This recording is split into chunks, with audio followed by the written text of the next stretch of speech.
Attention. The live broadcast you have tuned into is a pre-recorded episode of the Dudes and Beer podcast. Dudes and Beer is presently traveling the vast void of time and space in an effort to find you more of the best content in the known universe. Enjoy the following transmission, and remember, if you can't be good at it.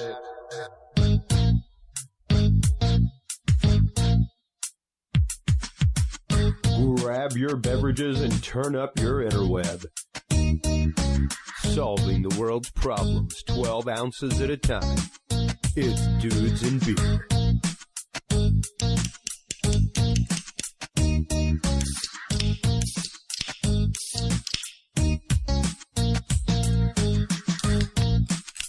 Well, hello everybody, and welcome to this episode of the Dudes and Beer podcast, coming to you in a pre-recorded fashion because, yes, once again, folks, I am on the road. How about that? After so long of having no shows, no live production, things like that, it's not that there's a windfall of live production going on in the world, but there is definitely a return. So it's nice to see a small modicum of normalcy coming back to the world. Of course, there are still horrible things going on across the globe. We'll be getting into some of that and some of our news of the week here in just a minute. Our guest this evening, I am so proud to bring back the amazing researcher and author, Mary Joyce. Last time we had her on, we had a bombshell great episode that actually charted fantastically. One of my favorite things to do is follow the evolution of episodes in our stats and how they fare over 30, 60, 90 days. And Mary Joyce's last episode with us about underground military bases was one that just continuously charted on an upward course of numbers until it just no longer appeared in the charts because it had gone so many days since she was on that the metrics stopped following that as a chartable. And it was then that I was like, man, I've got to get her back on. Whenever she was on, we talked a little bit about the Cherokee Little People. And I really wanted to have her on to talk about that piece of American folklore and mythology with the Cherokee Indians. So she is on today to talk about that. Her website, of course, is skyshipsovercachers.com. Make sure to stop on by and check that out. We'll be getting into so much with Mary tonight about things like that. Make sure to stop on by while you're online checking out skyshipsovercachers.com. Make sure to stop on by Facebook and visit the Dudes and Beer group. Curious Realm, formerly Dudes and Beer, is where you will find us. We are, of course, going through that rebrand. Come December, we will officially be the Curious Realm, and I cannot wait to grow larger, bigger, better, faster. We have the technology. We can do it, people. We had a great episode last week with Mike Gerber and Jack Sarfati. Thank you so much for our good friend Mike Gerber for literally randomly surprising me on air. Like, oh yeah, I got this audio clip. And then he brings Jack Sarfati on my show to talk about all kinds of wild stuff. It was great talking about the technology that exists behind Tic Tac, things like that. Some of the news of the week this week coming to you from our Dudes and Beer Curious Realm group. UFOs and Nukes Press Conference 2021, organized by Robert Salas. That was shared by Kenneth Dudley today on there. From Smithsonian Mag, archaeologists discovered 2,550-year-old carving of the last king of Babylon. Out of NBC News, the officer who shot Ashley Babbitt speaks after months of hiding and says he saved countless lives. Out of Phys.org, discovery of the fastest ever magnetic wave propagation proved by science. France24.com reporting a visually impaired Paralympian hit by self-driving bus. If that's not a headline of headlines, I don't know what is. California defies doom with #1 U.S. economy. That coming out of Bloomberg this week. And an amazing video from the New York Post appears to show Taliban fighters taking joyrides in U.S. Black Hawk helicopters. That, once again, is just some of the news of the week that we bring you there on the Dudes and Beer group on Facebook. Make sure to stop on by, join Curious Realm, formerly Dudes and Beer. Follow the page for all the episode and guest promotions that we put out, all that good stuff. While you are online checking everything out, make sure to stop on by True Hemp Science. True Hemp Science is the creator of some of the best CBD product out there, folks. A few years ago, I was recommended CBD by my doctor for my travel anxiety. I, of course, take meds for my anxiety, things like that. But she was like, I think this would be a great supplemental for you. I've heard great response from other doctors. And it was shortly after that that I found Christopher Lynch at a literal farmer's market here in Austin, Texas. He is the owner and founder of True Hemp Science and also the creator. He uses a 100% spigeric process using every part of the plant, the bud, the leaf, the stem, everything, total alchemical process to create what I have found to be some of the most amazing CBD product out there. You can actively taste terpenes. It doesn't just taste like oil in your mouth, and it is quite literally some of the most amazing product I have found countrywide throughout dispensaries. Stop on by, check it out. TrueHempScience.com is the website.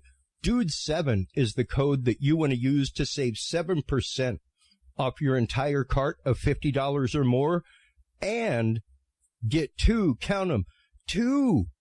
free 25 milligram edibles, either cookie or brownie, on your way out the door. Once again, that website is TrueHempScience.com. The code that you want to use on your way out the door is Dude7 for 7% off your entire cart of $50 or more and two free 25 milligram edibles. While you're online checking that out, make sure to stop on by and check out all the great stuff brought to you by this sponsor right here, Podcast Cadet.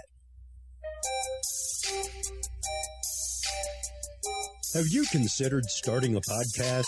Looking for a way to make your business a voice of authority in an industry?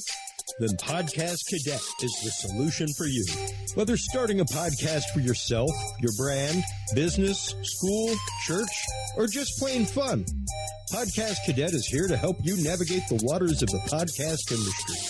Specializing in one-on-one consultation and training with industry professionals in fields ranging from podcast technology and editing to distribution, monetization, and even social media strategies. Podcast Cadet tailors their services to the specific needs of you and your podcast. Do you already have a podcast and trying to find ways to engage and grow your audience? Sign up for your Podcast Cadet audit today and let us help you explore new and exciting ways to leverage your content and elevate your podcast brand to whole new levels.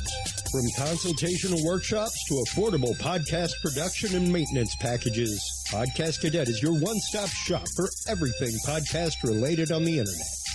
Visit podcastcadet.com today to sign up for your consultation or training and use code DUDES20 to save 20% off your entire purchase.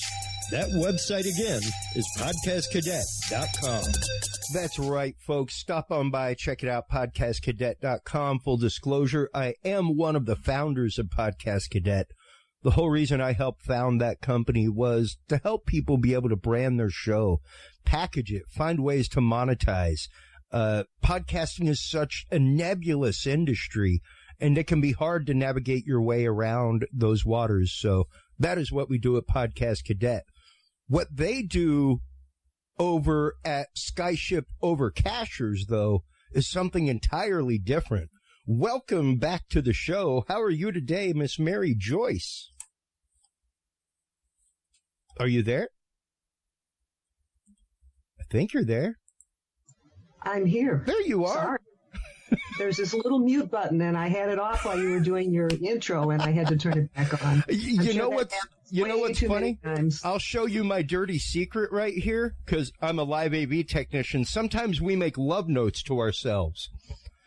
Yes, I actually have this. It lives right here in my eyesight, because I cannot tell you how many times I've hit every single button to go live places, but I didn't unmute my audio. I'm guilty.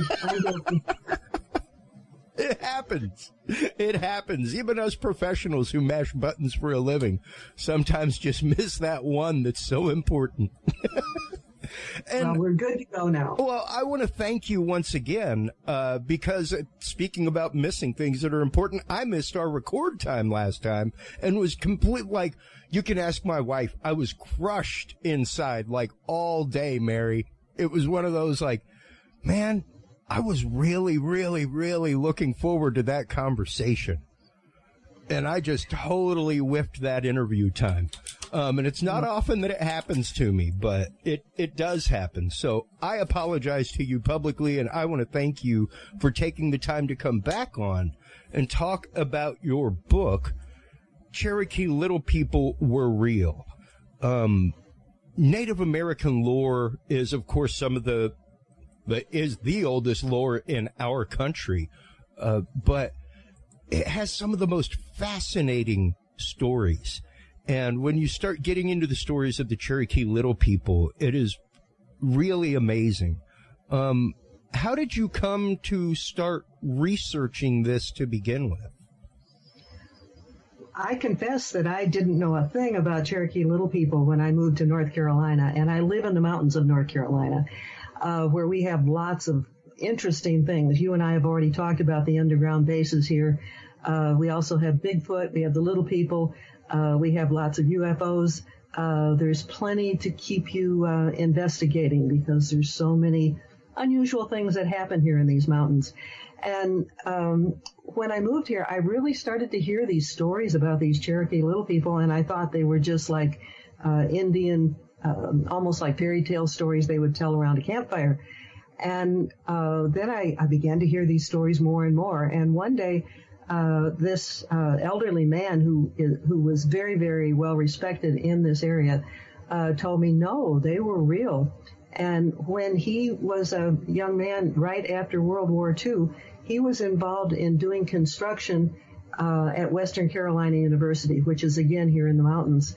And when they were, so many times when they were digging what was supposed to be virgin land, they would find these little tunnels. And the tunnels were always roughly, let's say, 2 feet to 2.5 feet wide, about 3.5 feet tall. They were square cut, except they always had a rounded arch at the top, which, if you know anything about engineering, makes them more stable. And so, I had every reason to believe that he was telling me the truth. And he introduced me to other old timers. Most of them had worked on construction. They had, operated the equipment. They had dug into, virgin land all over this valley where the university is now.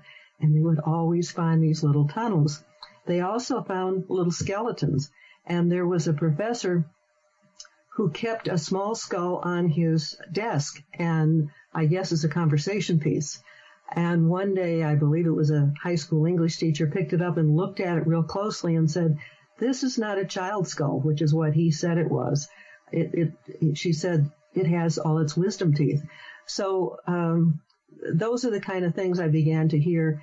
And after that, I spent most of my Saturdays for about a year around kitchen tables with these old-timers who never would have talked to me if I had just gone and knocked on their door. But because one old-timer led me to another old-timer, I was able to get information I wouldn't have gotten otherwise. It's interesting the way that works. I myself, my family comes from a very rural community in Louisiana. And especially in rural communities, it works that way so entirely. Once somebody trusts you with it, more people seem to come out of the woodwork, and it's interesting. Prime example, when I lived in Mamou, Louisiana, I took a great interest in accordion, and found one gentleman who then introduced me to another gentleman, then introduced me to another gentleman. And it led to like this whole Cajun jam circle that happened 2 towns over in another parish, you know. But I would have never found that little subculture of people had that one person not realized that my interest was a genuine interest. And this is another thing that, fits in with the small community. Nobody had recorded these stories. They weren't anywhere. And I thought they were unique enough that they needed to be saved. So that was the motivation for doing that book. And again, the title is Cherokee Little People Were Real, and it's available on Amazon if anybody else is interested in this kind of topic. But not only did I deal with these adult men who had worked on construction projects, many of these grew up in that area, and so they had gone to school at the oldest building on the campus, the McKee building, when it had been a grade school and then a high school. And so they had stories about these little people and their tunnels way back from when they were children. And some of their childhood time periods would be the 30s and 40s. A number of those are popping into my head right now. The little boys used to think they were really smart, to smoke. And so they would hide their cigarettes down where the janitor kept his equipment. And that was also where they accessed where these little tunnels were still in existence that ran out from the McKee building. And they were too little to be brave enough to crawl into the tunnels, but they at least would dare each other to go and peek into them. And so it was interesting to get the stories from their childhood and then also from their adulthood. And one of the things that I found very fascinating, which I wouldn't have known if these men didn't have that breadth of experience, they remember climbing on what they called an old Indian mound, but it wasn't a typical Indian mound. There was a vertical hole or tubular hole that went straight down into the middle of it. And they later found that many of these little tunnels came to this supposed Indian mound. The old-timers said it wasn't an Indian mound. It was a pile of dirt from these tunnels being dug out. So, wow. Interesting. And I mean, even right now, I've got an article up from another part of the country talking about the Cherokee stories in northeast Oklahoma. I mean, these stories... That's because the Indians fled, many of them fled to Oklahoma during the Trail of Tears. Yeah. And there are stories that some of the little people went with some of those Cherokee. Well, and that's what I love about this is the fact that it's a story that survived such an incredible tragedy and such an incredible loss of culture in and of itself. But yet still these stories survived and even survived amongst the Anglo settlers that were there. So let's start getting into some of the things that you discovered while researching this. Okay, I want to start with something that fits with the title of your show, Dudes and Beer. Okay. And their moonshining went on in this area during the 30s. And I got to meet some of the old-timers who had gotten into moonshine, which was one of the few ways to survive at that time in this part of the country. And there were some moonshiners who said they found a pile of little, like child-sized bones when they were building their still. And it was up at the top of a mountain here. And they covered them up real quickly because they didn't want anybody to discover them or their moonshine still. And one of the old-timers, he was 87 at the time, and he had already lost, he only had his peripheral vision. And so I went out into the woods down this old path that, hardly looked like a path anymore. And we tried very hard to find remnants of that location. We didn't have any luck, but it certainly was an interesting time parading down through the wildest part of the mountains. Even those guys, moonshiners, stuff like that, once again, extraordinarily secretive most of the time. So for that story to have even survived with them is pretty incredible. Right. Was anything ever found? Did anybody ever reveal where they may have originally found that pile of bones? I was hoping to find them, or I was hoping somebody would. Never had success with that one. Yeah. All we could do was find the old path, which if I hadn't had somebody, the blind leading the blind really, but he was able to lead me down, and you could see where this single lane road had been built, and you could see where shovels had been used to whack out part of the mountain so that a wagon could get by. So we were walking through some really old history. Wow. And yeah, I mean, so often you do hear of the quote deathbed confessions in situations like this where somebody's like, yeah, that story that you heard about, it's true. I was there, but kind of sad that you didn't have that in this situation. Because what an incredible find that would be to actually be able to uncover what they found while they were carrying that out. Well, I did find one piece of an actual artifact.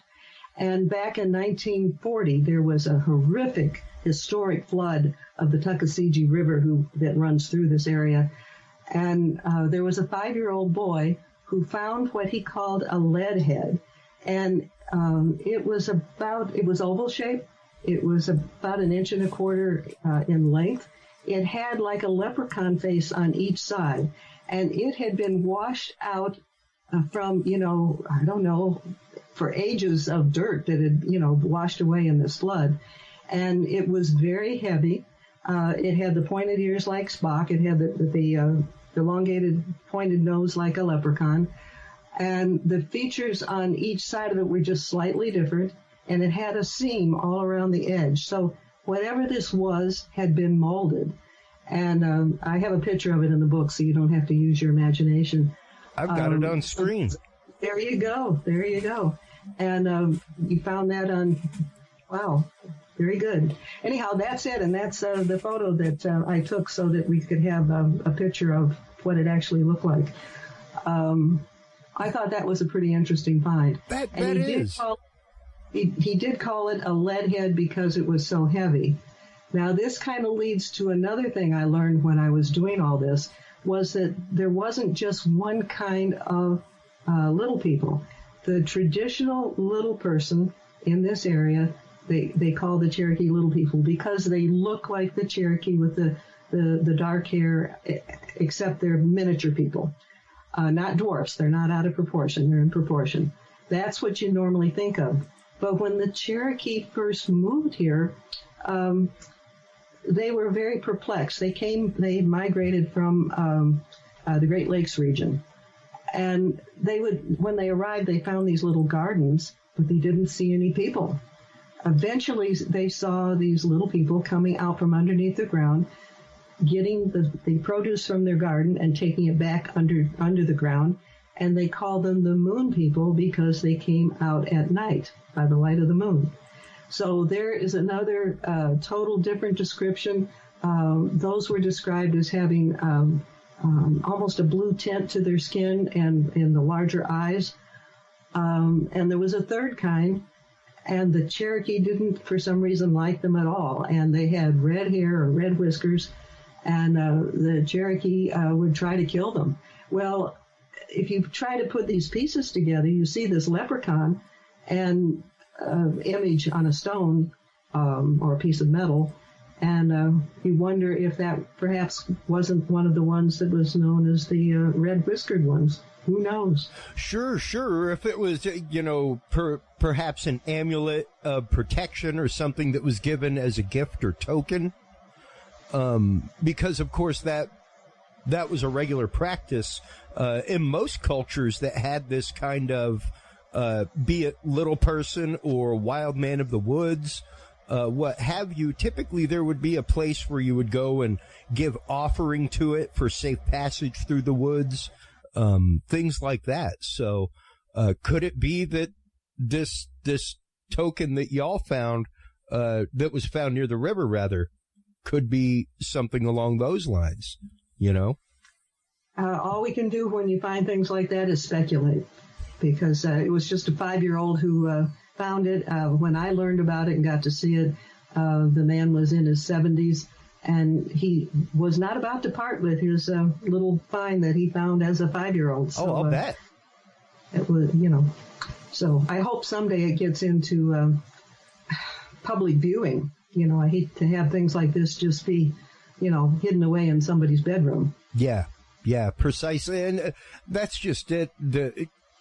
You find out so often that is the case, and that something that was found at one point has been lost. Even the whole concept of giants in America and the skeletons that were found and put away by the Smithsonian that are just now lost.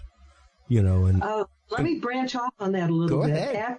At Western Carolina University, I got to meet a number of people who graduated from the anthropology department, and they told me that not only did they have the little skeletons and that little skull in storage in their forensic area, or whatever they called it, they also had 2 giant skeletons, and they had 6 toes. Well, as a number of years go by, and I'm at my downtown office, which is Dunkin' Donuts, and overheard a conversation, and this another person who was with the anthropology department said that those skeletons had all been recently shipped off to the Smithsonian. And I just wanted to groan, because there are now books out, and I'm sure you're at least somewhat aware of them, where things go to the Smithsonian like giant skeletons, never to be seen again. Yeah. So that's what's happened to some of these things that I've learned about. Well, yeah, and it's odd. It's almost like the Smithsonian has become like the warehouse at the end of Indiana Jones. Yes. Where things are just going to go and be examined by top men. And then they're just never heard from again. Well, we can only speculate. It seems like if we start to acknowledge little people and acknowledge giants, that it totally upsets traditional history as we know it. That seems to bother a lot of people. And so some people think maybe that's the whole motivation for not wanting to let some of this stuff out. Well, and that's what's funny, though, Mary, that we talk about on this show all the time, is the, quote, religion of science. And I am more prone to say that there are little people because, like, just about all of the Native American tribes in America and the greater North Americas, that goes all the way into Canada, Nova Scotia, just about all of them have a legend of it. Right, and there's little people stories from around the world. Absolutely. And without a doubt. And I have been able to collect a number of stories since I did this book, because what happened was when I did the book, there were so many people who weren't about to tell me their stories because, quote, the white people have always tended to laugh at the Indians when they would talk about things like Cherokee little people. Yeah. So the Indians learned just not to talk about them.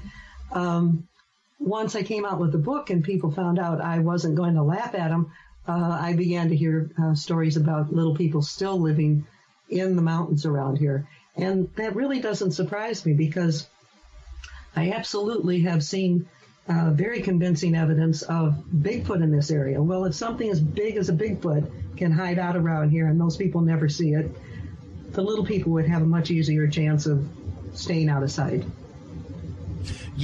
Yeah, precisely, especially if they're burrowers and diggers and making tunnels. And once again, these things have been reported in numerous newspapers that they were found. You know? I know you're interested in lots of archaeology and past information. We also have a rock here. It's called Judicola Rock. It's roughly 16 feet by 11 feet. And it looks like a big slab, flat slab that's at a slight angle, sort of like an easel, and it's covered with petroglyphs. It's the largest petroglyph in western North Carolina, or in North Carolina, and one of the largest in the whole southeastern part of the United States. and nobody's been able to figure it out. Many people have guessed, and I would tend to lean this way, that since the Cherokee can't make sense of it, that maybe the little people were the ones responsible for those petroglyphs. Wow.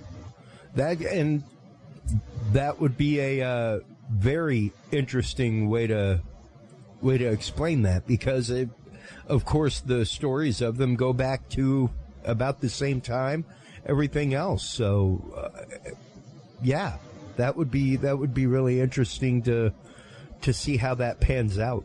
What other stories did you come across regarding the little people during your research? How many Native Americans were willing to speak with you about these legends and tales?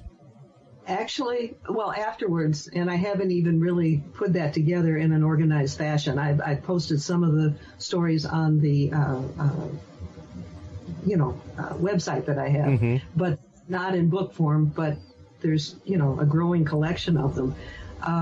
But what was interesting, and what readers might find interesting about the book, is, first of all, it's like the first-hand stories. It's the word-for-word accounts from these men who made many of these finds, and they're like stories. For example, one guy, he would walk to school every day, and he would go to this building called the McKee Building, which I mentioned earlier, which had been a grade school and then a high school, and now is part of the university.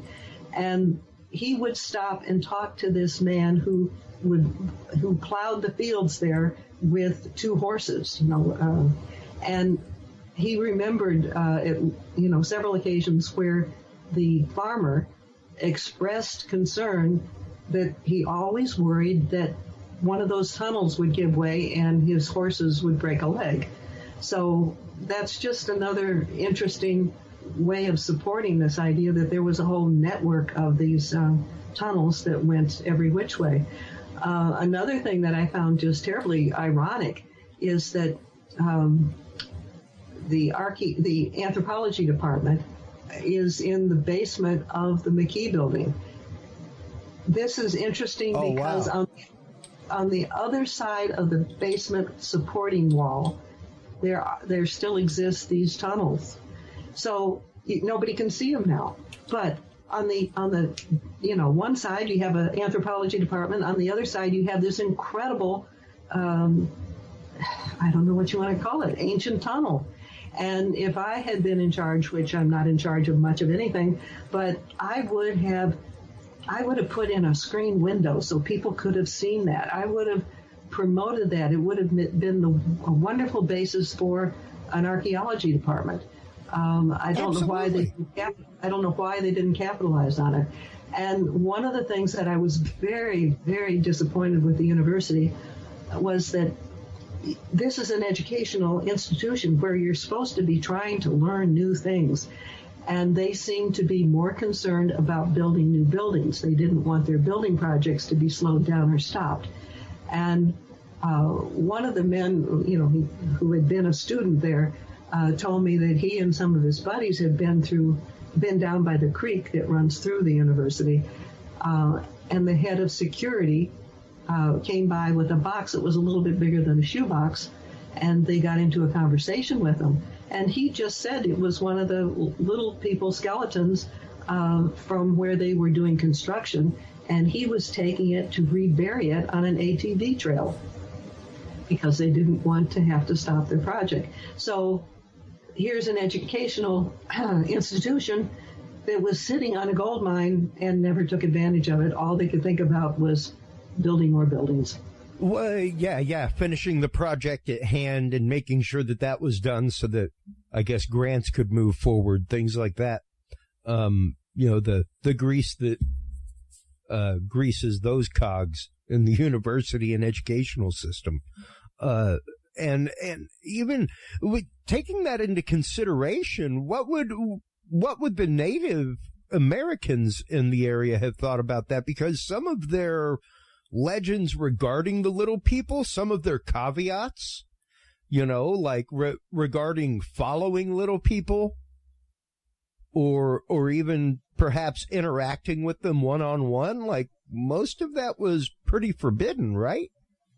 Yeah, I don't know what the legal things are. I think they've become much more severe in enforcing them now. Oh, sure. Back when they were first, mowing down or shoveling down the mound with the hole in the top of it, they may not have been that strict about things. I really do not know. But I was telling you how the men had been boys and they used to play on that mound. And they said that the farmer kept quite a number of big logs that would be 6 to 8 inches in diameter in that hole to keep the cows from falling down into it. Oh, wow. So the book is a number of these kind of revelations or stories from people who experienced them as boys and then as men. And I have lots of photos and lots of location maps. I really wish that a really good anthropologist or archaeologist would take some of the information I put together and really dig deeper and see if they could find more. I certainly don't have the money or the expertise to pull that off on my own. Well, and much like your book about the underground bases, the research that you've done into this, you have done such a great job cohering it together and bringing it together. As somebody who is not a professional anthropologist or anything in that right, Mary, just the research that you've done, combing through the stories, gathering the stories, bringing them together and putting at least the evidence at hand together. It's really fantastic. And the book is very well done in that right. What were some of, once again, the caveats? Because of course, some people want to explore these things, Mary, which I guess could be advisable, could probably, at least according to most Native American lore, be pretty ill-advisable, right? I think a good archaeologist could use this as a roadmap, and I do have some location maps in there. And while they can't go digging, beneath the buildings that exist there now, there are still things, let's say, on the outskirts of the campus. Sure. That could be explored. One of I think he was the oldest or the second to the oldest man that I interviewed. And when he was a boy, which this is off the top of my head now, I think it would have been in the 20s, his father ran a mica mine, which would have been south of the campus. And he remembers that the miners came back real excited one day to their house and were telling their dad about finding this little tunnel. And when the miners for the mica were digging that, they ran into something perpendicular, and it was another little tunnel. And, this was one of those ancient ones. So that stuck in his mind from the age of 6 or 7. And then he was involved with construction on the campus and, was one of the first ones to find some of the tunnels there. Now, this is just, I guess, a morbid curiosity question, Mary. What do you think, through your research and hearing of stories, things like that, what do you think would happen if we were to run across this civilization in modern time? If we were to start literally following the rabbit holes, like once again, folks, if you go, much like the images of the lead head that Mary was talking about, there are also numerous images of little hobbit holes, things like that are all over the place in state parks, on Native American land, where they say that these little people quite literally come from and come out of. One of the things that I really want to emphasize is that people use that term "little people" loosely. And yes, some people are thinking like little tiny fairy type people. I am not talking about that. I'm talking about little people that would be in the neighborhood of like 3 feet tall and perfectly proportioned. Yes. So, I get contacted occasionally by people who have stories of the fairy realm and things like that. It's not the same thing. It's not the same thing. It's not like fairies or gnomes or leprechauns in Ireland. It's something entirely different. Correct. And I don't know. I don't think that there's any city-sized communities that exist anymore, though there's every evidence that where Western Carolina University is today, that once was a city hub for the little people. And I have found evidence of that, 5 and 10 miles away from that center. So it was truly a hub. I think now we have like the remnants of that culture. So you wouldn't find them in large numbers like I think they absolutely must have been at one time. Interesting. And what were some of the dangers of running across these people? Were they utterly friendly anytime people came across them, or were there instances of, I guess, not necessarily malice on their part, but were there instances of conflagration between the little people and either Native Americans or settlers or any of that sort? There has been interaction. In the book, I've got one story about a family that several of the people knew about, and they were a family of these little people, and they interacted with the regular community. The man's name was Toby, and he would drive a truck for somebody, but he was so small that he stood to drive the truck, and he would look out through the center of the steering wheel to see where he was going. So that gives you an idea of the person's size. Wow. And they said that, the whole family was that way, and their furniture was little. So that would have been an example, a rather unusual example of interaction with little people. The stories that are more common is that the old-timers on the reservation will make friends with the little people. Some of them will put out food for them, and the story goes if they forget to put the food out, they'll start to hear stones being thrown, or not stones, pebbles being thrown on the roof as if to remind them, hey, where's the food? Wow. And even here on the Mount Oglethorpe Foundation website, talking about the Cherokee legend said sometimes their drums are heard in lonely places in the mountains, but it is not safe to follow it. I sometimes wonder if the Cherokee parents use that as a way of keeping the kids under control. I really do not know. Oh, but sure. It's a very common story where the kids were told, don't, follow them, don't go there, or the little people will get you. I don't know. It may have been a invisible fence to keep the kids in tow. I have no idea. Well, and hey, I haven't heard any bad stories other than that. When you come from a culture that might just be using drums to communicate, it might not be a good idea to follow strange drums off in the distance that aren't from where your camp is. You know what I mean? That's a good point. Very good point. That's kind of like hopping in the white van that says candy on the side, kids. This story is not in my book. It is one of the ones that I have begun to collect from people who have opened up with me since I did the book.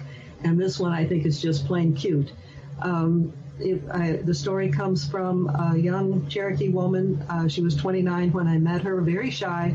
She never would have talked to me except we had a mutual friend, and the friend vouched for me, and so she was willing to talk to me.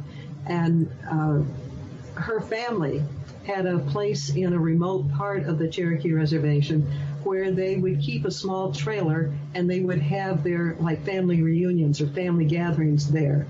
And they would use the trailer, as a restroom and also a place where they could fix food.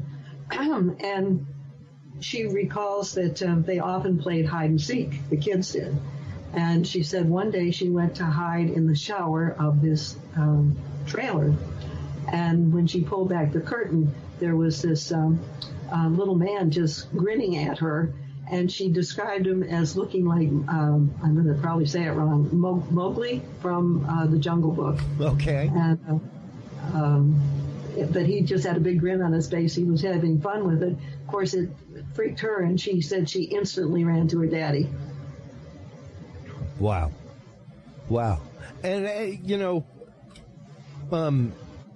man, I remember, and you like to say, like, hey, that's the imagination of a child, but at the same time, I have an experience from when I was about 4 years old that is one of the most vivid memories in my life that still gives me chills to this day.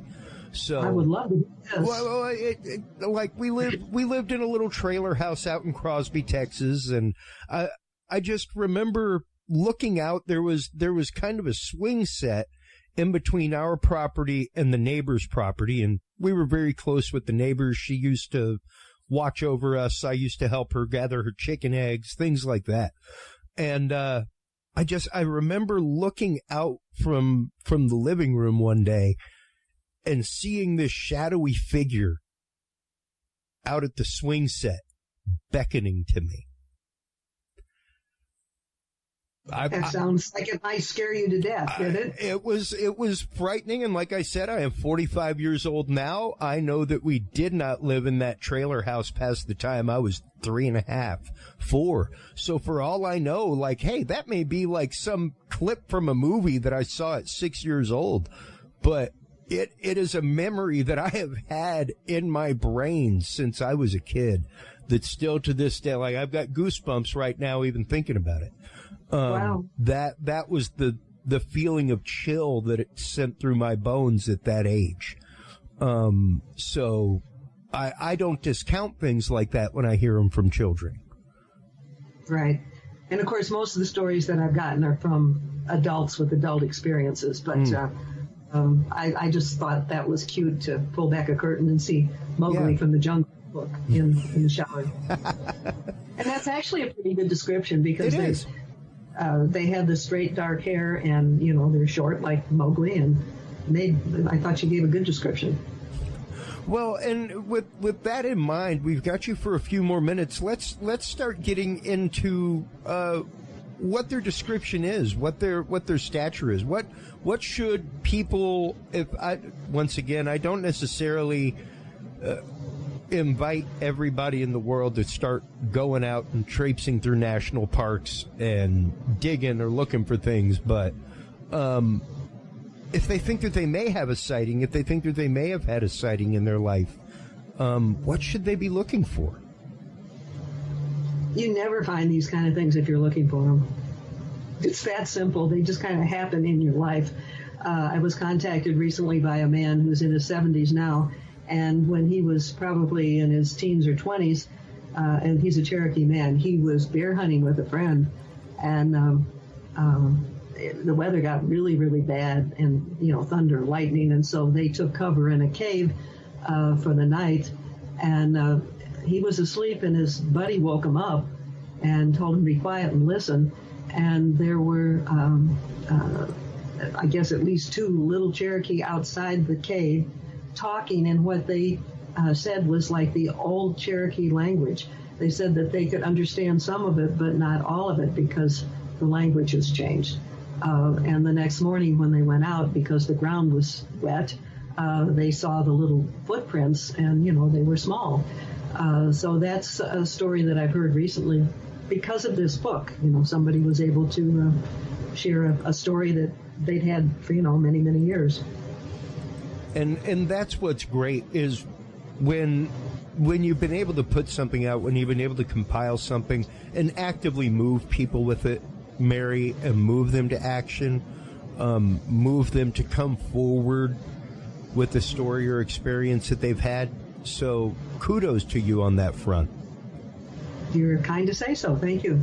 Well, once again, before we let you go, I mean, I know that things have been wild over the last year and a half, conferences, things like that. But aside from Amazon and, of course, the Dudes and Beer store, where they can pick up Cherokee Little People Were Real, as well as your other books, Bigfoot Beyond the Footprints, Tangible Evidence of Jesus, as well as one of my favorites, Underground Military Bases Hidden in the North Carolina Mountains, along with our store in Amazon. Tell everybody where they can go to find your work, where they can go to sign up for mailing lists, all that kind of good stuff.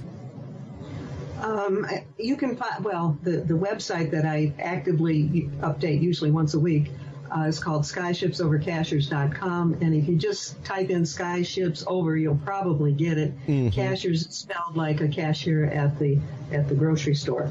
And you've got the home page there, and up at the top it says how to report a sighting. That's how you can get in touch with me. It's right beneath the search box, that one right there.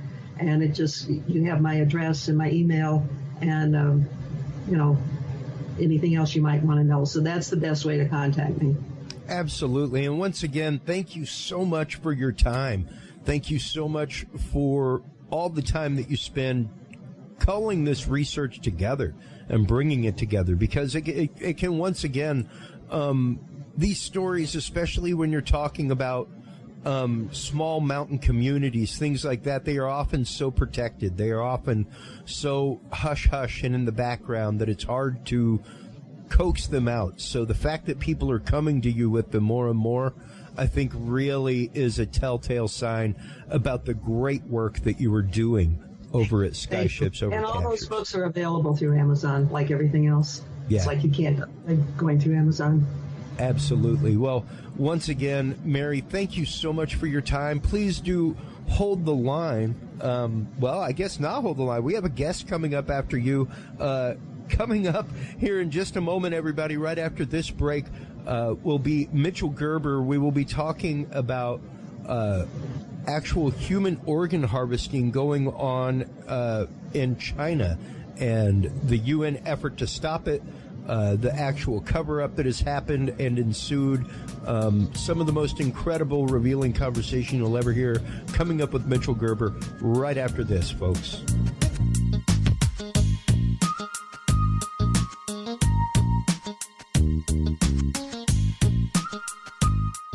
Well, hello again, everybody, and I would like to welcome back to our show Mitchell Gerber. Mitchell Gerber is an investigative journalist who has spent the last many years, almost 20 years of his life, trying to expose organ harvesting in China. Mitchell, welcome back to the show. How are you today, good friend? It's good to see you, Chris. Great to be with you. Thank you for having me. Absolutely, man. This is one of the many causes that I think has kind of steeled Dudes and Beer and our upcoming Curious Realm entity as far as mission. You know, there's a lot of things that we have as far as mission with this show, but shining a light in the darkness is the big one. And my God, the darkness that surrounds the topic of organ harvesting in China, Mitchell, is mind-numbing, is the only way to put it. Welcome back to the show. Let's get into the topic of Chinese state-sanctioned forced organ harvesting in China. Like, it's such a mouthful, and such an unbelievable mouthful, that, my God, man, is so absolutely horrifying.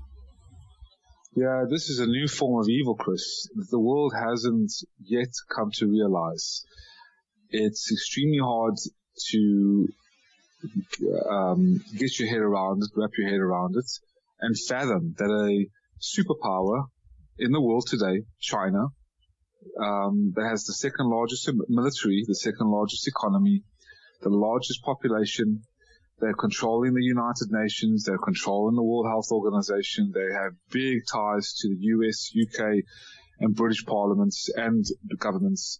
They run pretty much Hollywood. They control what goes in the scripts and what goes out of the scripts. And if you did criticize them, you're going to be fired. You know, you're going to be taken care of. So this kind of red dragon, the red dragon that has got so much power, are basically sending hundreds and thousands of their innocent people, their innocent citizens, prisoners of conscience, to state-mandated hospitals, cutting out their organs while alive and selling their organs as the healthiest organs in the world, fueling a multi-billion-dollar business, and then burning the bodies and cremating the bodies to conceal the evidence.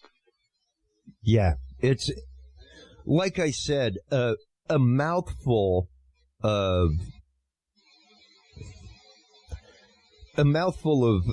absolutely heartbreaking and heart-wrenching topic. And I can understand, like, absolute trigger warning with this part of the episode, folks, because it's hard. It's hard to accept that this kind of inhumanity still exists in our day and age. It's hard enough to accept, Mitchell, that, man, we still deal with straight massacre of people to begin with, that we are still in this day and age dealing with that Holocaust concept of, hey, those people on the other side of the trees, we just need to get rid of them. You know, that utter tribal mentality. But when you marry that tribal mentality with something as brutal and horrifying as forced organ harvesting, where it's literally, hey, those people on the other side of the trees live an incredibly healthy lifestyle, and we should start selling them as body parts.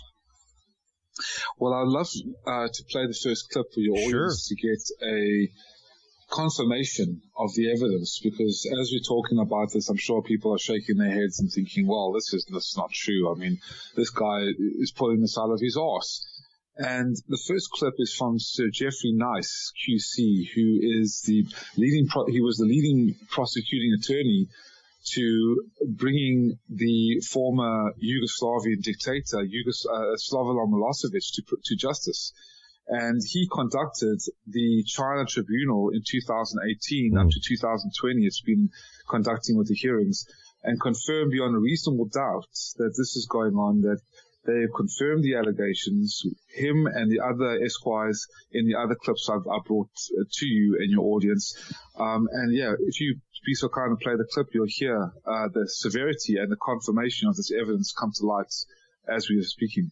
And here is that clip from Sir Geoffrey Nice.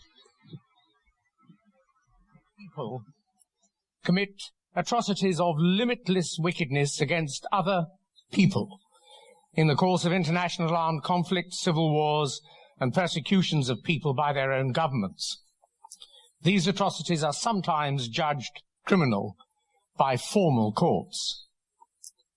In tonight's talk, Martin Elliott, former Gresham Professor of Physics and I, sometimes Gresham Professor of Law, will discuss how an informal People's Tribunal judged mass atrocity killings committed by the People's Republic of China, PRC, of thousands of its people, most notably imprisoned, peaceful, harmless, forbearing practitioners of Falun Gong, cutting open their bodies, sometimes before clinical death, to extract their organs, hearts, kidneys, and so on, for commercial transplantation into other people.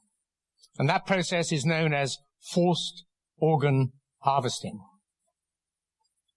All kinds of mass atrocities are accompanied by other grave wrongs committed by people in power in the states involved in the killings of people involved in the states of other states in other states that have self-interest to serve, people running international organizations such as the UN, and even material for our discussion by international associations of professionals, medics in this instance. And what are these wrongs? Lying about the truth of how and why the mass atrocities were committed, obscuring the truth, declining to face up to the truth. Absolutely, once again, mind-numbing information, Mitchell, to hear Sir Geoffrey there talking about people people being cut open before they are clinically dead. Yeah, a new form of evil. This is a state-sanctioned kill to order, transplant on demand. Basically, imagine yourself visiting a grotesque wet market restaurant. And we have them all around Vietnam and Southeast Asia. Basically, right now I'm in Vietnam, about 100 miles or 200 miles away from the Chinese border. And the lobster, you say, I want this, I want a lobster, I want a jellyfish, I want a squid. The cook goes into the back, takes it out of the tank, cuts it all open, and it's yours. The same thing is happening to the Falun Gong, the Uyghur Muslims, the House Christians, and the Tibetans, particularly the Falun Gong, the largest group of victims that have been just cut open while alive and their organs just taken out of their bodies. And 52 pieces of evidence confirmed that this is going on. And I think because we're pressed for time, why don't we go to the clip 2, Chris? It's the Mass Kilgore.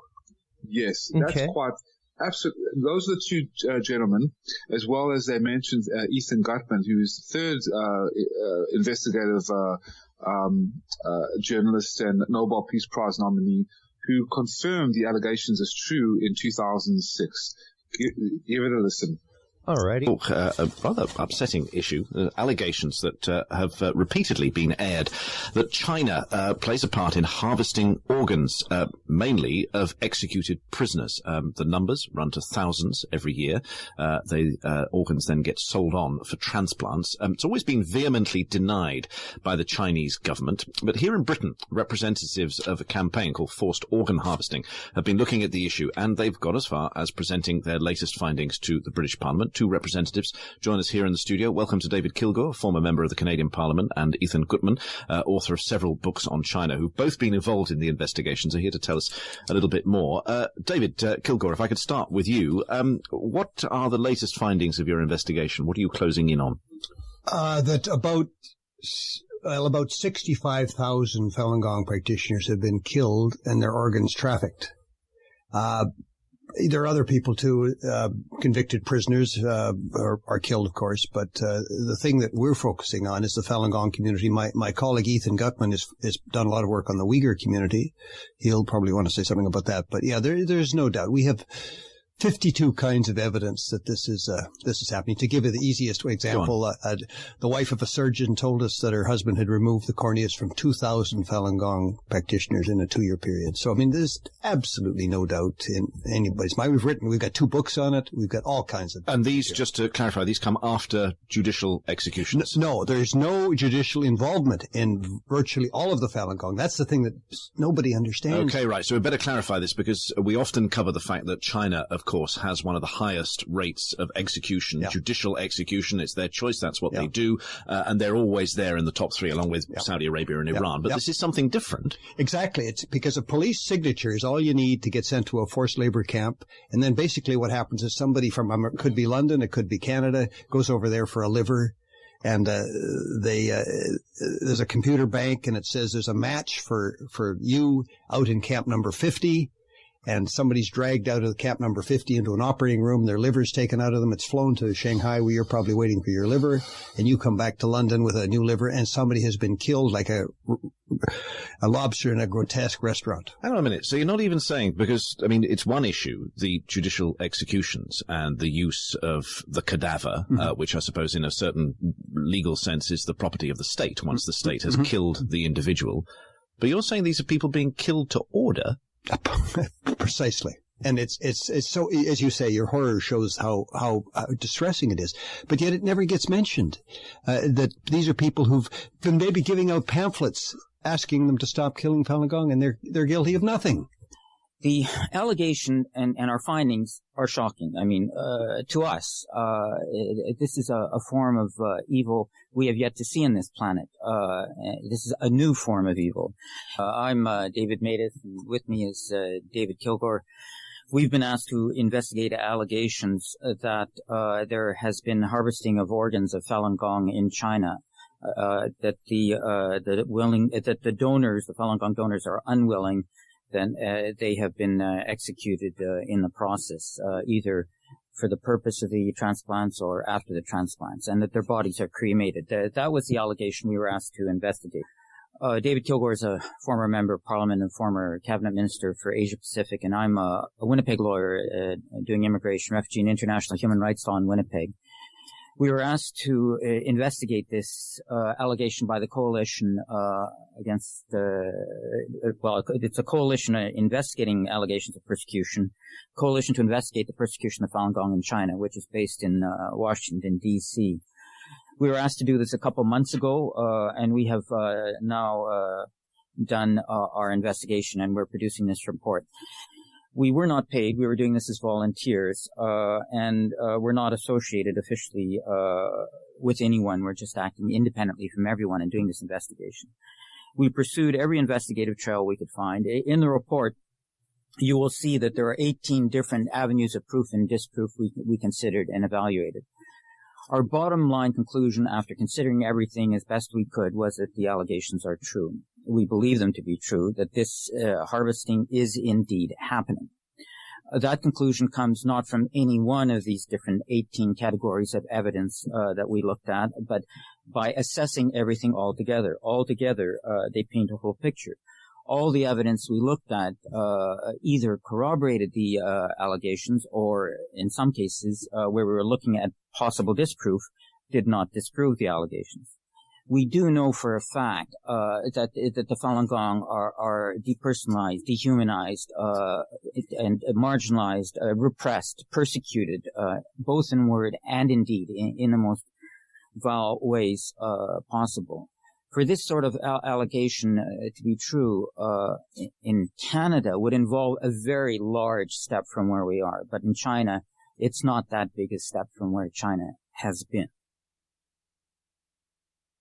Incredible, huh? And that is absolutely incredible. Not just incredible, but like just soul crushing to know that this kind of thing is absolutely going on, that this is not a theory. It's well beyond the point of theory. That is easily the third clip that you have provided to us of independent researchers going on their own dime to go research these, quote, nasty rumors that this is occurring in China, only to find out that it's no rumor, it's a fact. Absolutely. And to add to your point, for 20 years, Chris, I mean, I started this crusade for no money, for no fame, no fortune. I come from a Judeo-Christian family, an American citizen, raised and born in South Africa, only because my family fled the Holocaust in 1940s, Nazi Germany, from Hungary and Ukraine and other places, which Lithuania. And I ended up, God willing, and as God intended, the Creator intended, in South Africa. And when I realized, and I've always been for the underdog, I've always cared about humanity, but when I realized that this was going on in China, something inside of me ignited. A deep flame of duty ignited my heart, my soul, my spirit, my passion. And I had to stand up. I had to go out and say, listen, I need to do something, goddammit. I need to alert and ring the bells and the alarm bells and call to arms and beat the quarters and light the fires of Azeroth. You know, I am just saying, for 20 years now, my friend, I have been banging down the doors of every known human rights organization, think tanks, non-profit organization, multimedia corporation, and very few have come back and actually had the decency, the integrity, and the courage that you do, my dear sir. And Alex, we were talking about Alex as well. And Stu Peters, and I'm going on Steve Bannon. There are few and far between people who really will allow me to come on. But yeah, when the world comes to realize about this issue, particularly against the Falun Gong, where the entire Chinese economy, Chinese military, Chinese hospitalization system, the entire Communist Party system that is run by the Chinese Communist Party has declared war on this innocent group of spiritual movement and its practitioners, because it was integrated into Chinese society in such a way that was never seen before. 5,000 years of Chinese culture. This was the life force. Falun Gong became the largest group of Chinese citizens in all of history. 1 out of every 10 Chinese national citizen. And this scared the living daylights out of the Chinese Communist Party. And instead of embracing it, they demonized it and declared war on it to eradicate and exterminate these people for the organs that they knew were good and healthy, but yet demonized them as some sinister, evil cult to kill them for their organs. It's diabolical. Well, and demonizing them, for their religious practice and belief.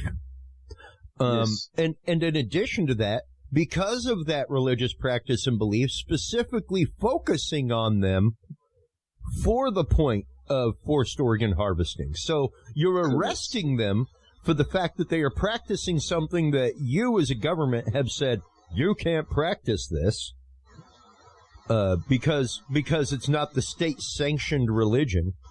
So you get to target them in that way, and then once you have them in prison, you get to turn them over to this monster that these reporters were just talking about, that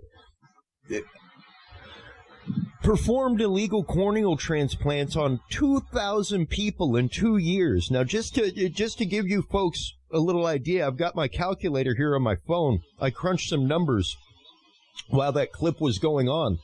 That is just over 2 people per day, almost 3 people per day that doctor was quite literally ripping the corneas out of because of their religious practice. 3 people a day died because of what they devoutly chose to believe and practice. And that's horrifying. That to me, as somebody who lives in the sanctity of your right to practice anything you want, that's disturbing to me. And the fact that China still sits on the human rights panel of the UN, the fact that even our good president has come out and said, like, well, there's a lot of stuff going on with the Uyghurs and things like that in China, but that's not really anything that we need to dip our fingers in, because, that's just cultural differences, folks, between them and the Uyghurs and the Falun Gong practitioners. That's nothing for us to get involved with, right? Right, Mitchell? Nothing to get wrong. It's just a cultural norm. Ethnic cleansing and genocide and slaughtering people for their organs is just a cultural norm, according to Sleepy Joe. Yeah, and that's what disturbed me more than anything, was hearing one of the leaders of the free world say, like, that's just a cultural norm. When you're talking literally about a genocide. Just give the troops some cookies. Now, don't worry, Jill, Dr. Jill. Give the troops some cookies, and then send them to the basement for a little sleep, a cold basement. Yeah. Nothing to eat. These people are sick. Well, I'm sorry. It's insane. No, go ahead. These people. Please, rail off, because I think it is so utterly important for people to realize, quite literally, the complacency of the United States in this happening. And I listen to all these hack multinational corporation and mainstream media, fake news conglomerates spew lies after lies after lies, complicit, intentional lies. And I think that we're all sheep because of these communist mouthpieces who have aligned with the CCP, who have aligned with these globalist pedophile scum. And QAnon, there's a deep state and there's a patriot state. But QAnon exposed these bastards. Even when Trump went on the town hall with Savannah Guthrie's, I think, and she was talking about, well, do you believe in the satanic global pedophile ring? That they are right. They are. And look at what they've unleashed and the perfect system of these globalists, okay, of the Rockefeller place that led to the great famine where 40 to 50 million people died of starvation. The Bilderberg group, the Council of Foreign Relations, the royal families, George Soros, the Rothschilds. These people love and are obsessed with the Chinese Communist Party and the specter of communism, because it is the perfect system of terror to deceive innocent, law-abiding, free-loving people and make them into slaves slowly but surely and subtly, and to uproot and eradicate and weed out, disconnect and dismantle the consent of the governed and the ability to discern what is right and what is wrong. Destroy the nuclear family and take our God out of the churches, the schools and the courthouses, and make that normal, like they're normalizing pedophilia. This is all CCP tactics, communist style tactics, cultural Marxism at its best. Now, go ahead. If I may finish. Yeah. Pitting man against black against white, male against female, whatever you want to call it. And now they are going for and targeting the innocence and the purity of the children, because what these people do is that they feed off the innocence of the children. And again, this is not conspiracy theories, folks. This is conspiracy fact. I'm not here to waste your time, and I'm not going to have you waste my time and call me some kind of Mossad or CIA agent, which I am not. Yeah. But there are always going to be trolls. But what we're experiencing now is the greatest hoax, the greatest pandemic, and the greatest disaster we're about to face in all our lives. So get ready. I was just about to say, but you using the word pandemic there was exactly what I was going to bring up. And this is not to say that coronavirus was released on purpose, anything like that. But is it to say that perhaps that the Chinese government took full advantage of the fact that a leak occurred and allowed it to happen? Because if you recall, just before coronavirus happened, every bit of news coming out of China was how they were coming into Hong Kong and pulling people out of the street to take them to prison in China. Yes. Like, there was nothing but riots going on in Hong Kong against the Chinese government coming over the border, taking Hong Kong citizens and putting them into prison in China. That was every bit of the news. Go look it up. Feel free while Mitchell talks here for a second. I'll be Googling it and showing you the articles. I remember having one of my good friends who is engaged to a lady in Hong Kong on the show talking about the riots going on. Talking about how there were areas of Hong Kong, like they were literally distributing maps to people out on the street, like, hey, don't go near this part of the city tomorrow because there's going to be a big protest in that part, and the police are going to be over there. Avoid it. Don't go near there. You may be swept up amongst the madness. Absolutely. And then coronavirus hit. And the panic happened all over the world, and rightfully so. Horrible thing. I know people that have passed. I know people that have got sick. I have people in my family that have been sick. Even guests on this show have been sick. So is there a virus? Yes, absolutely, it exists. But was it something that was perhaps allowed to continue? Because if you recall, the virus happened and they did not shut down travel from or to China when it happened. It was Chinese New Year, the largest travel day in the world. And they allowed it to happen. They allowed people to come into the country and to leave the country, and shortly thereafterward, world pandemic broke out, and you no longer heard about people getting dragged off to prison in China from Hong Kong. Well, the whole dialogue about China changed, and God bless them, hey, call it a conspiracy if you want, but at least the dialogue about China changed, right? The dialogue about, hey, they're grabbing people off the streets and taking them to prison. It changed. The conversation totally changed. And so much so to the point that when the new president is elected, a year later, there's Joe Biden defending China on their human rights record.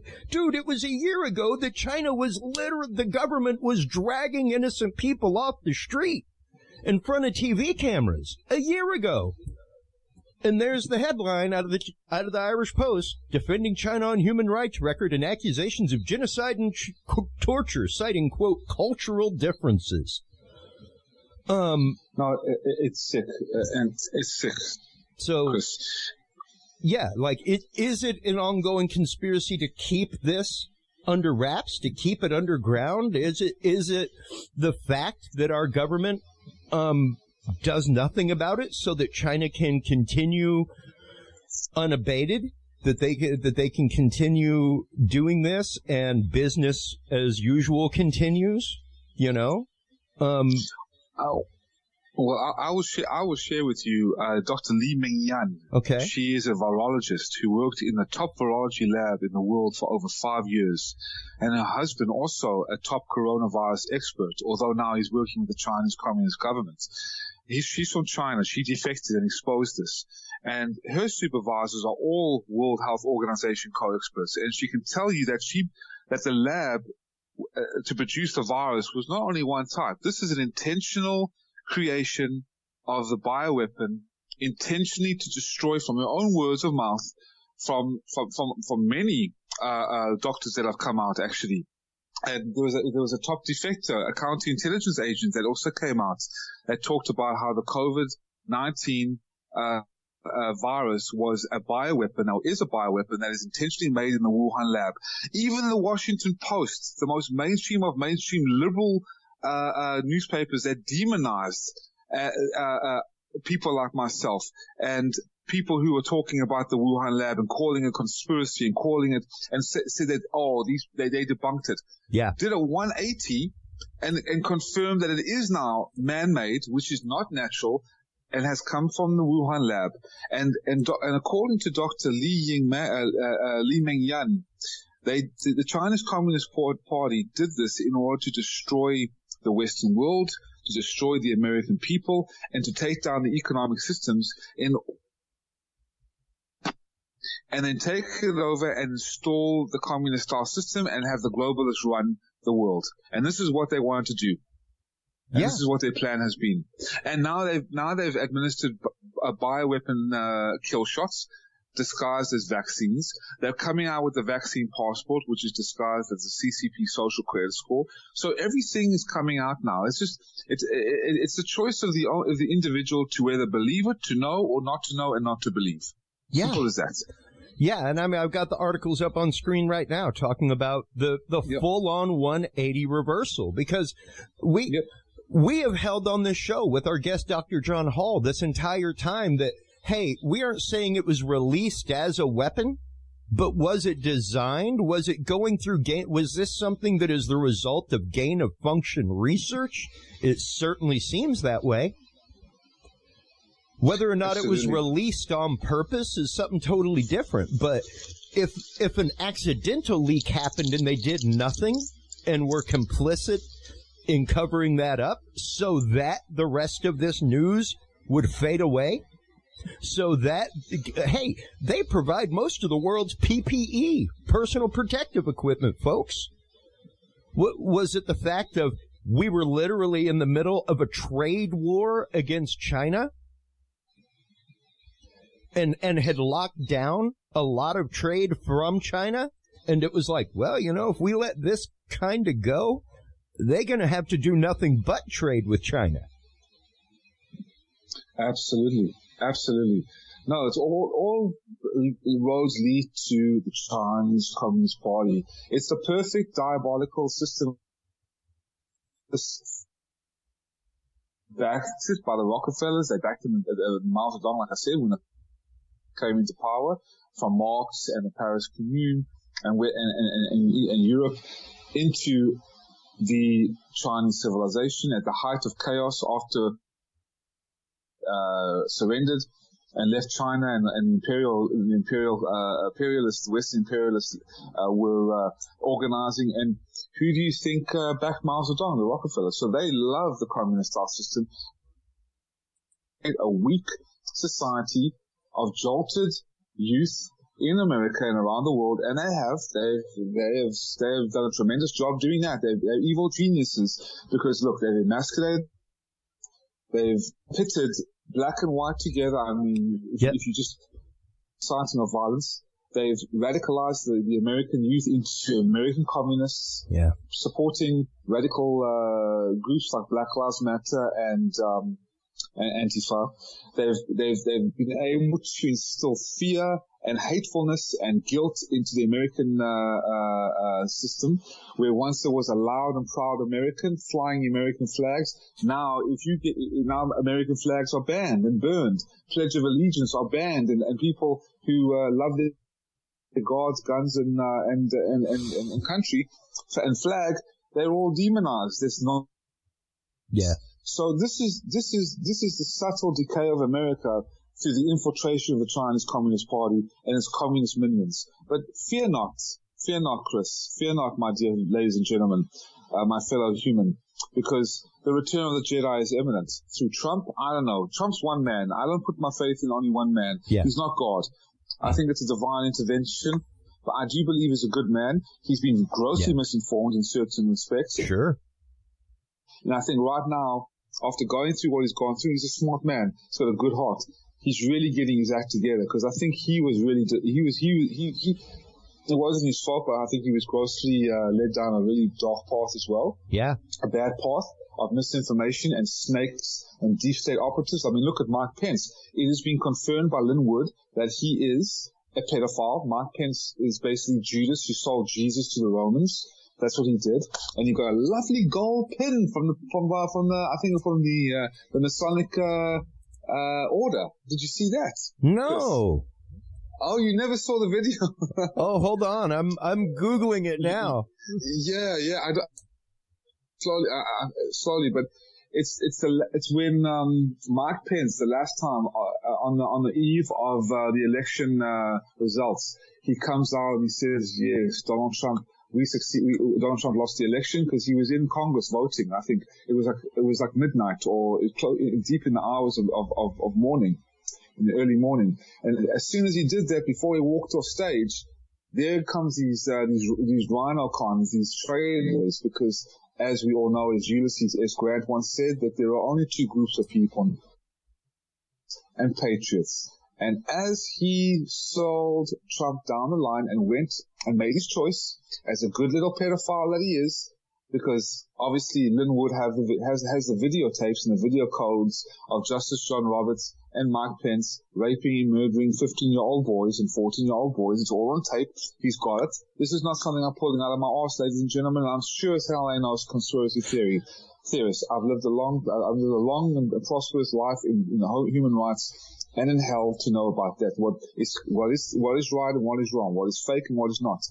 And he sold out, Chris, and you can actually see these traders give him what it looked like a gold piece, shaking his hand and giving him a gold piece, and Pence looking at it and like at first regretting it, but then just going along with the deep state. So There we go. Wow. And, once again, just to bring this rabbit hole back to the opening under the tree, it's really about weakening people. It's really about finding a means of control. And whenever you have things like this, whenever you have people like this with these proclivities in office, it's pretty easy to keep them under control and keep them under wraps and keep them following a paradigm. Because now you have something over them. Now you have that personal proclivity that is, of course, anathema in regular society. So whenever you have a chance to lord that over them, you have a chance to control the way they think, the way they act, what they do. And even to the extent of holding an office and saying, hey, like, we need to understand that what's going on over there is a cultural difference, folks. We need to understand that what's going on over there isn't exactly what we think. I don't think you understand. It's a normal and a good thing that they're taking organs from people and giving them to other people, right? And that's something that was said in one of the clips that you provided, talking about how, hey, organ transplant is one of the greatest scientific feats ever known to man.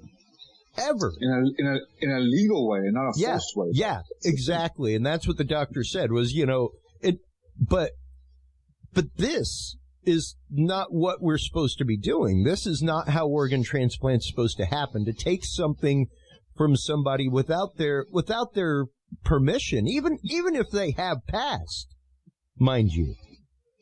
Yes. There are laws against that here in the United States. Like, you can't just take a cadaver and remove their cartilage. You have to sign a legal document saying that you are a donor, right?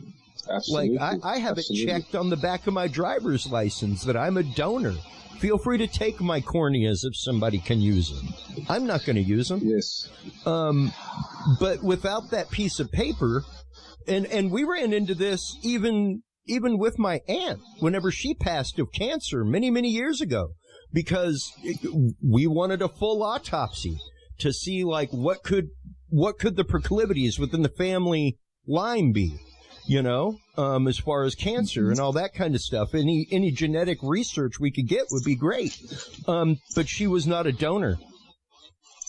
She couldn't go through all of that because it wasn't in her legal paperwork to be able to do that.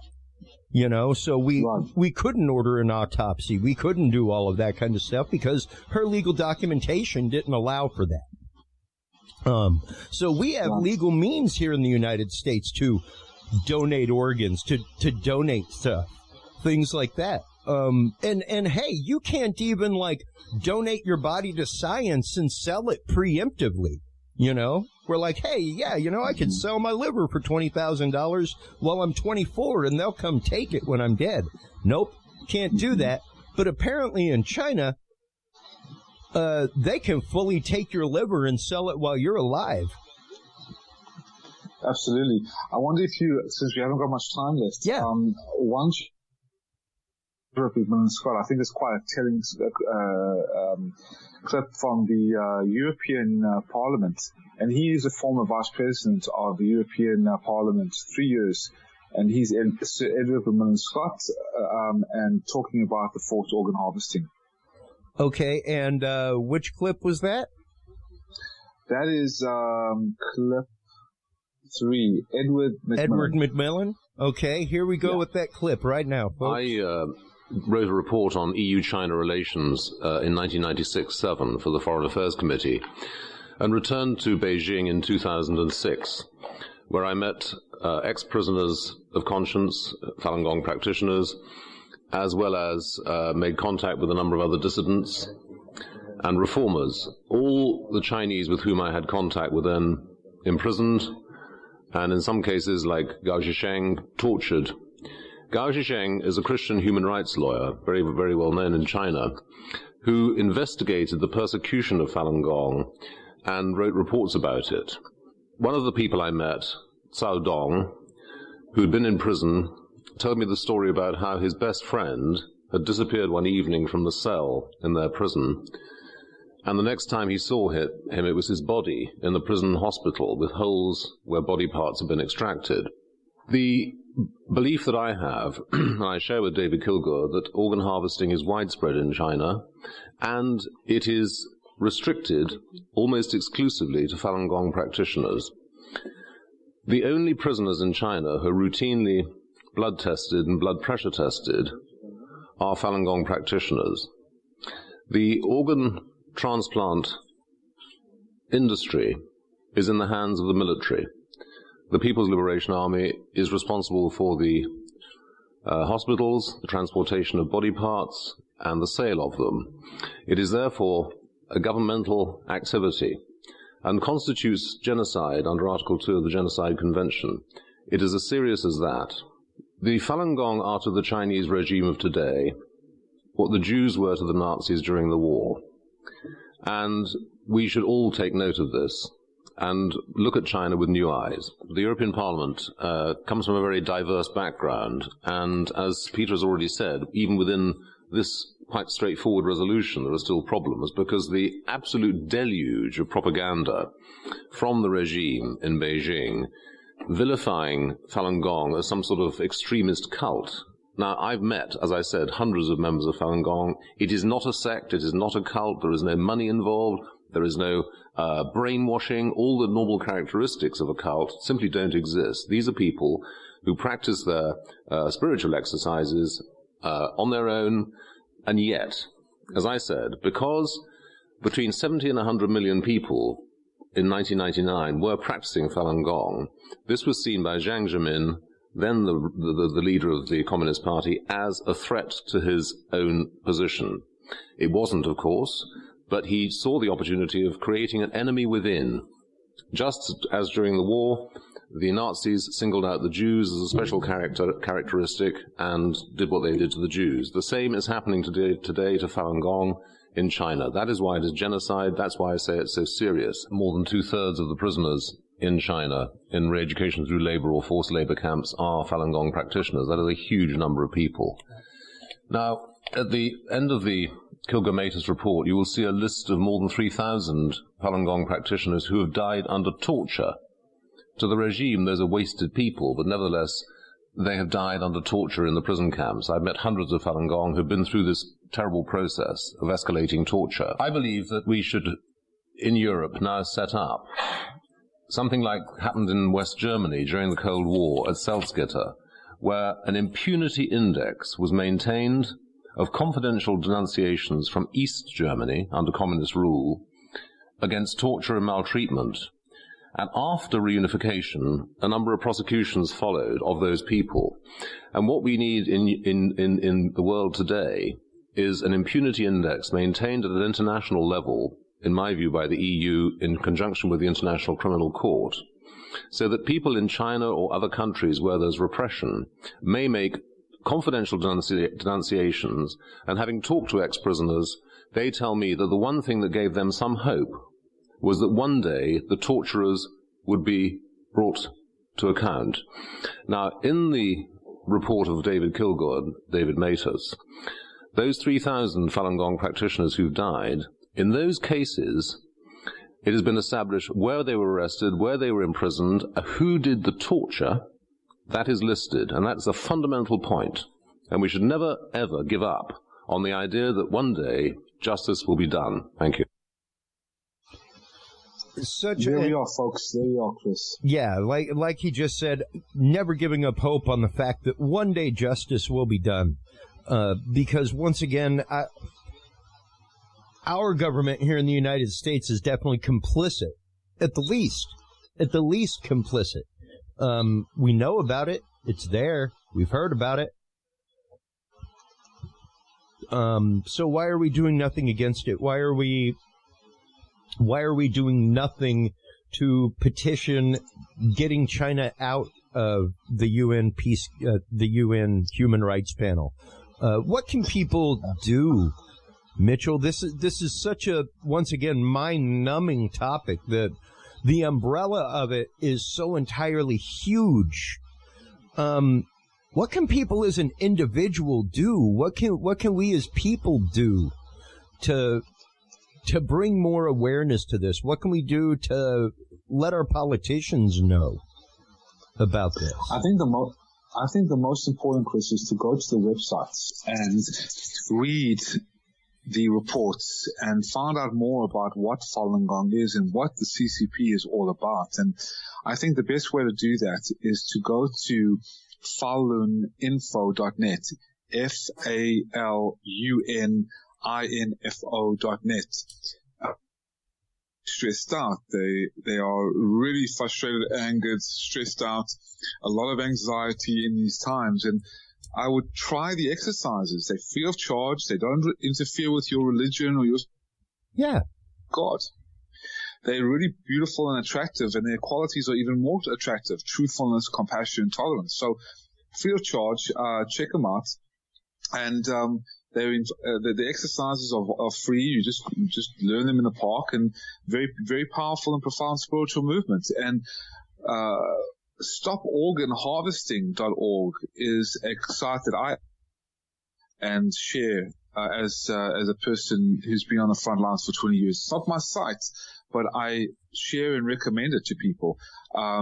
and so stoporganharvesting.org. You can sign a petition. You can watch the video in and clear site, very user-friendly, as well as endtransplantabuse.org, endtransplantabuse.org.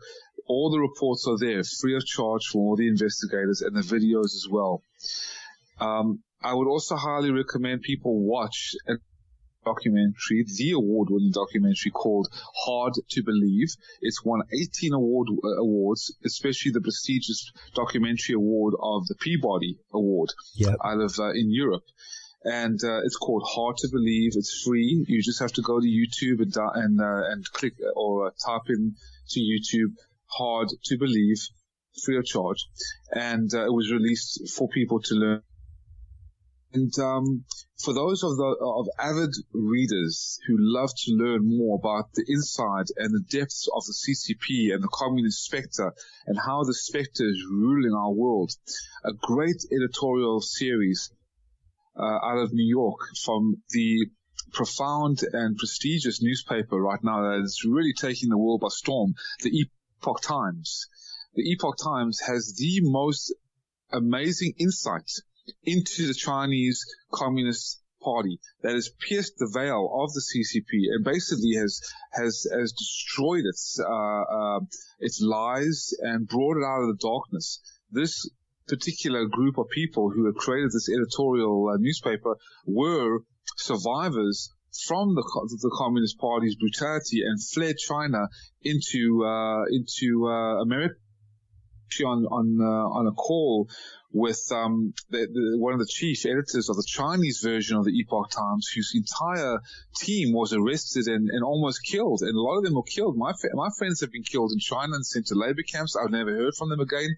Wow. And she was managed in the ranks in New York of Chinese Falun Gong practitioners, immigrants and refugees, to create this incredible newspaper and editorial series, the 9 commentaries on the Communist Party. But if you just go to Google, it's still, Google is working tirelessly with the Chinese Communist Party.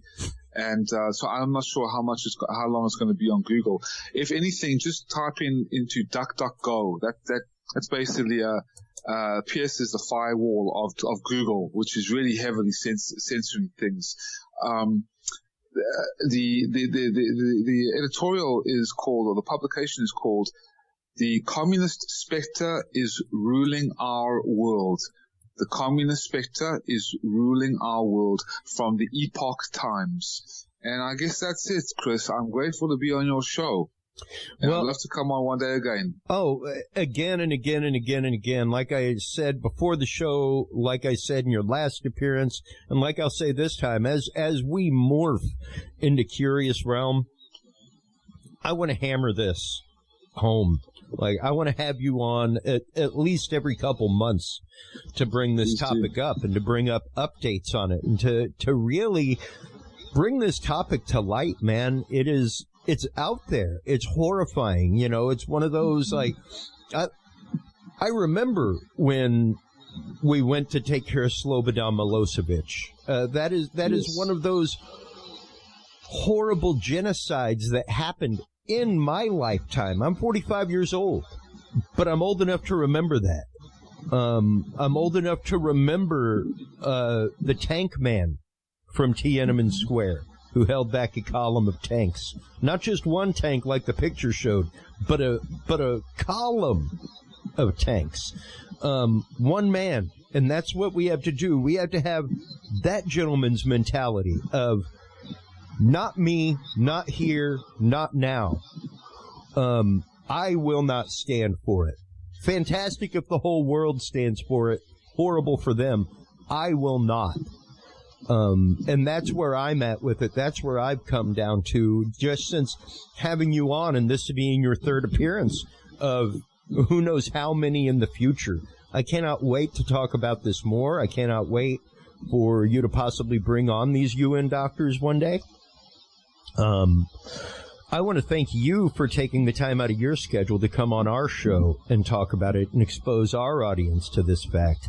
One last time before we let you go, because you are, of course, on Vietnam time, and this is a half a world away, quite literally.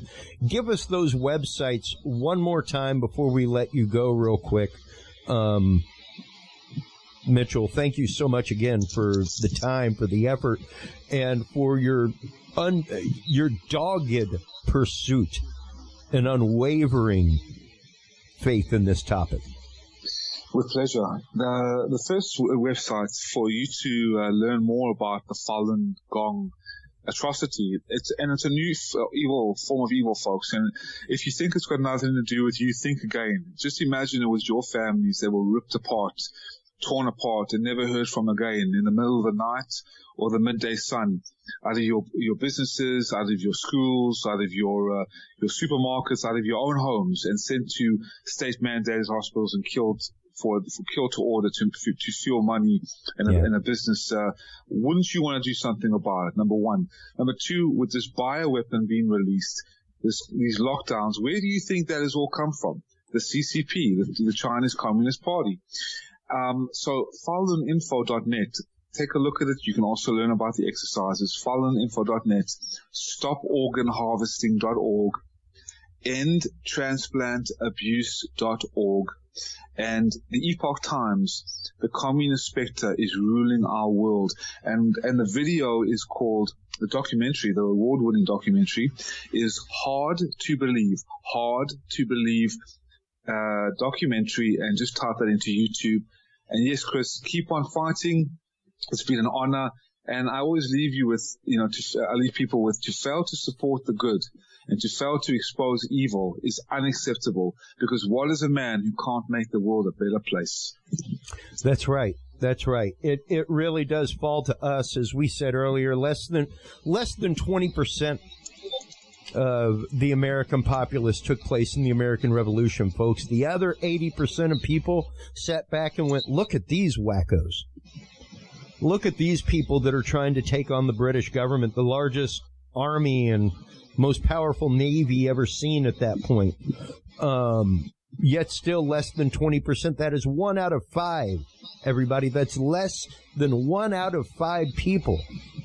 If you can change the paradigm of 1 out of 5 people around you, we can change the world. We can bring this topic to light. We can bring the hammer down on these people. Like you said, imagine if one of your family members was taken. Imagine this, folks, the bigger odd on favorite. Imagine one of your family members got one of these transplants. Imagine the cornea that your grandfather got a year ago came from somebody who was forced to give up their cornea. That's what you need to imagine. That every time somebody goes to get an organ, the chances are it could be coming from this source. And that's horrifying. Absolutely. That's scary. That's what we need to bring to light, everybody. So, once again, Mitchell, I cannot thank you enough for your time.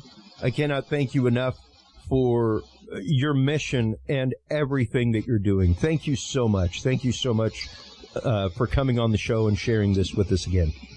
Oh, it's an honor. Thank you. Well, absolutely. And everybody, while you were online checking all of that out, Mitchell, please do hold the line. Make sure to stop on by True Hemp Science. True Hemp Science is, of course, our source for CBD. We ask you to make them your source for CBD. I use True Hemp Science. I found them years ago here in Austin. They are fantastic. Makers of some of the best CBD product out there. Spigeric process, 100% of the plant used. Absolutely great. TrueHempScience.com is the website. Dude7 is the code that you want to use there for everything. While you're online checking that out, please do make sure to stop on by the Dudes and Beer podcast, dudesandbeer.com. Make sure to stop on by our sister site, our soon-to-be transformed name and identity, Curious Realm. Cannot wait for that to happen. Until next time, everybody, take care of yourselves, take care of each other, and if you can't be good at it. Thanks for listening to this episode of the Dudes and Beer podcast. To listen to our audio streams or chat with us live, download the official Dudes and Beer app for Android and iDevices, available on Google Play and iTunes markets. For more episodes, content, and information, visit us online at dudesandbeer.com. You can also find our episodes on Breach.tv, iHeartRadio, Spreaker, SoundCloud, iTunes, YouTube, Stitcher, or your favorite podcast service. Dudes and Beer is a proud member of the HC Universal Network family of podcasts. For more about our sponsors and other podcasts on this network, visit hcuniversalnetwork.com. Thanks for listening, everybody. And until next time, drink responsibly.